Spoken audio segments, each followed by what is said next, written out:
Politikus Demokrat klaim revisi UU TNI perkuat sinergi pertahanan dan kepentingan nasional.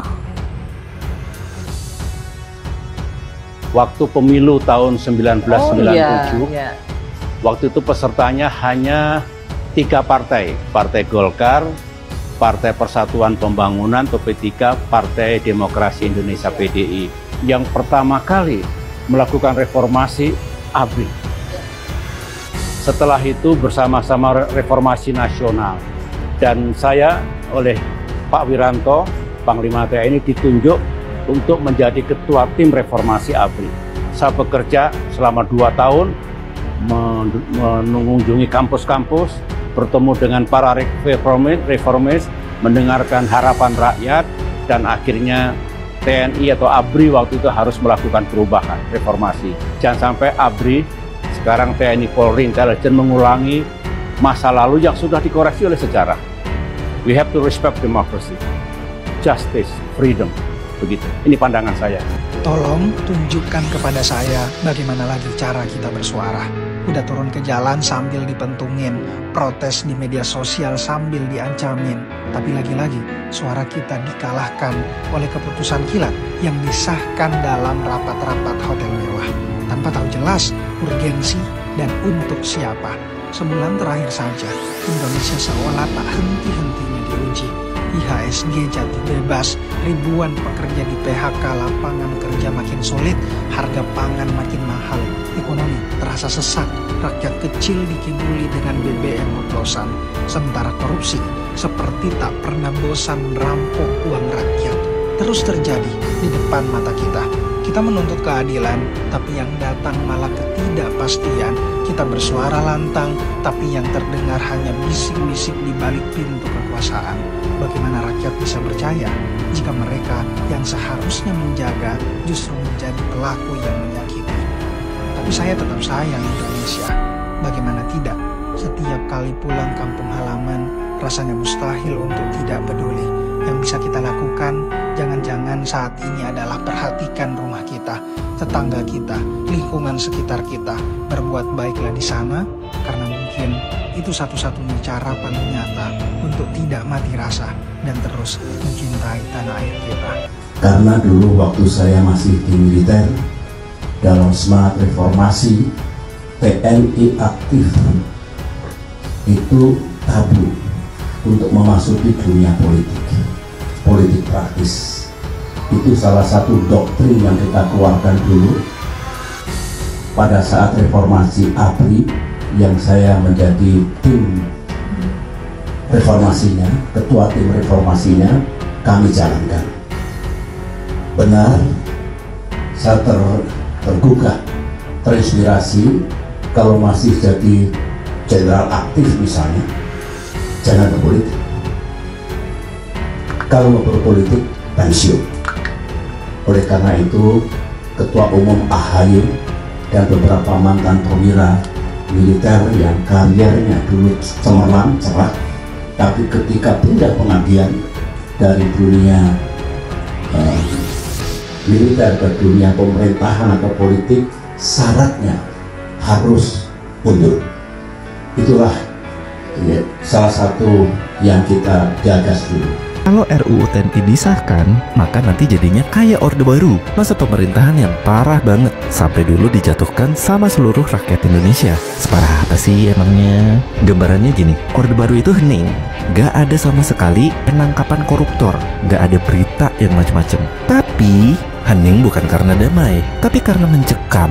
Meskipun tetap banyak yang korupsi, tapi nggak bakal ketahuan. Karena setiap ada orang yang ceritain hal ini, dia bakal langsung hilang. Iya, hilang. Nggak ada, hilang. Sini gua kasih 4 alasan kenapa TNI di jabatan publik bahaya buat kita. 1. Ada banyak historik kekerasan yang dilakuin tentara buat intimidasi masyarakat di Orde Baru. 2. Cara kerja tentara yang selalu ngikutin perintah dari atasan yang nggak bisa ditolak. 3. Bakal susah nih buat masyarakat untuk protes kebijakan pemerintah karena nanti bakal diintimidasi. 4. Apa sebenarnya yang jadi urgensi TNI makin banyak dudukin jabatan sipil di luar instansi pertahanan? RUU TNI disahkan, Menhan, tak ada permintaan presiden. 100% bohong. Itu bisa dibuktikan di naskah akademik. Ada unsur yang membuktikan bahwa itu permintaan presiden. Di poin D, kajian implementasi paragraf kedua. Penempatan prajurit aktif TNI pada kementerian atau lembaga lain sudah dilakukan atas kebijakan presiden. Saat ini yang diperlukan adalah menguatkan dasar hukumnya di dalam undang-undang TNI. Ini yang disebut dengan post factum atau ex post facto. Praktiknya sudah berjalan tanpa dasar hukum yang jelas, bahkan melanggar hukum, lalu berusaha memberikan legitimasi hukum setelah praktik berlangsung. Dan di situ jelas disebutkan atas kebijakan presiden. Artinya presidenlah yang menginisiasi sejak awal. Ngibul aja terus. Baterai kembung percaya kok. Di negara lain mereka sudah bikin kajian-kajian di mana Republik Indonesia sudah dinyatakan tidak ada lagi tahun 2030. Mereka ramalkan kita ini bubar. Yang melihat Indonesia gelap itu siapa?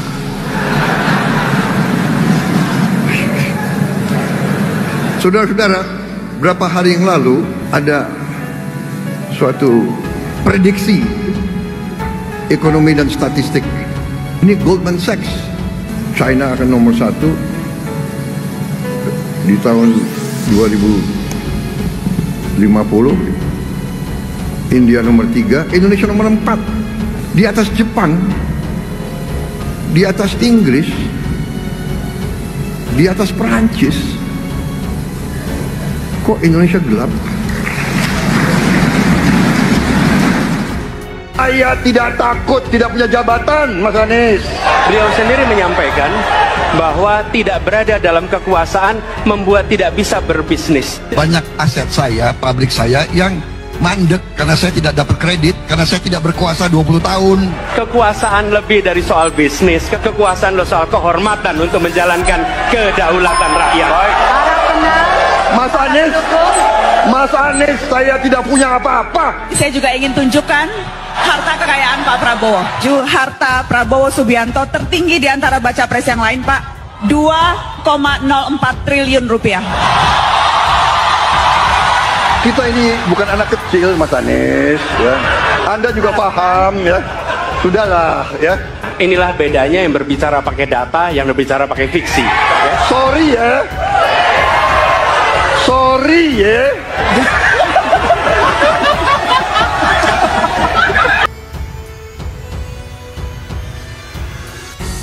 Politikus Partai Demokrat, Sigit Raditya, menilai revisi Undang-Undang TNI yang baru disahkan DPR RI sebagai langkah strategis dalam memperkuat sistem pertahanan negara.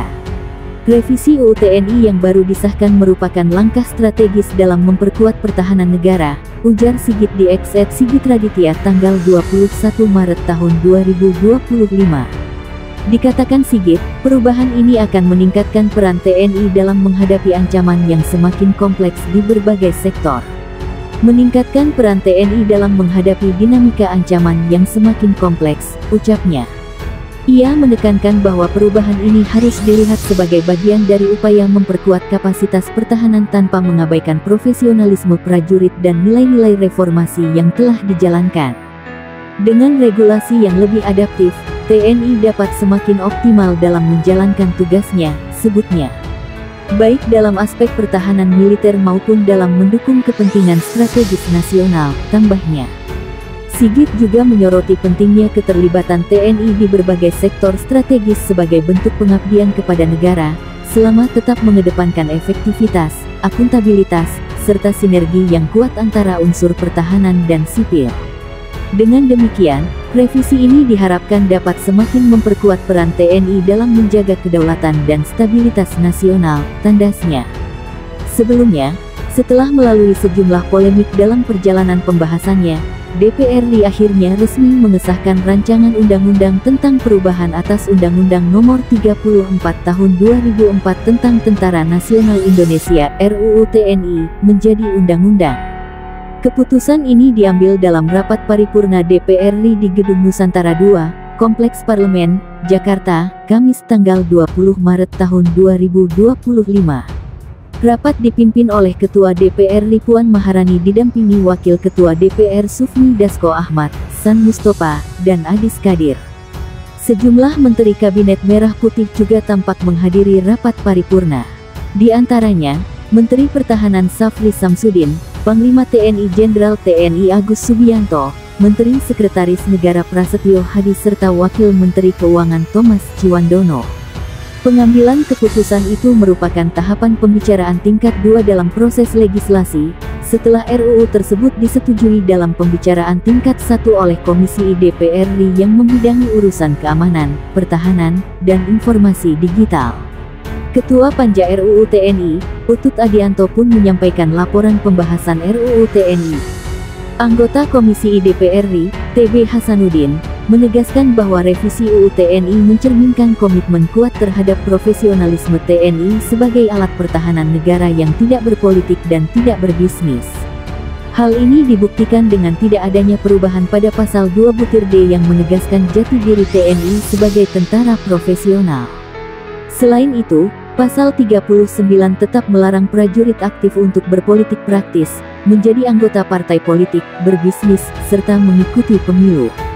DPR dan pemerintah juga sepakat mempertahankan pasal 47 ayat 1 yang mewajibkan prajurit aktif TNI yang menduduki jabatan sipil untuk mengundurkan diri atau pensiun. Artinya, aturan ini tetap konsisten melarang duifungsi TNI, ujar Hasanuddin. Menurutnya, kekhawatiran publik mengenai ekspansi militer dalam jabatan sipil juga tidak beralasan. Justru, revisi UU TNI memperketat aturan dengan melakukan limitasi terhadap instansi yang dapat diisi prajurit aktif. Penambahan 5 institusi dalam pasal 42 ayat 2 bukanlah bentuk ekspansi, melainkan pembatasan terhadap pos-pos yang dapat diisi prajurit aktif, imbuhnya. 5 institusi tersebut, yakni pengelola perbatasan, penanggulangan bencana, penanggulangan terorisme, keamanan laut, dan Kejaksaan Agung, memang memiliki keterkaitan dengan sektor pertahanan dan kemampuan teknis kemiliteran, kuncinya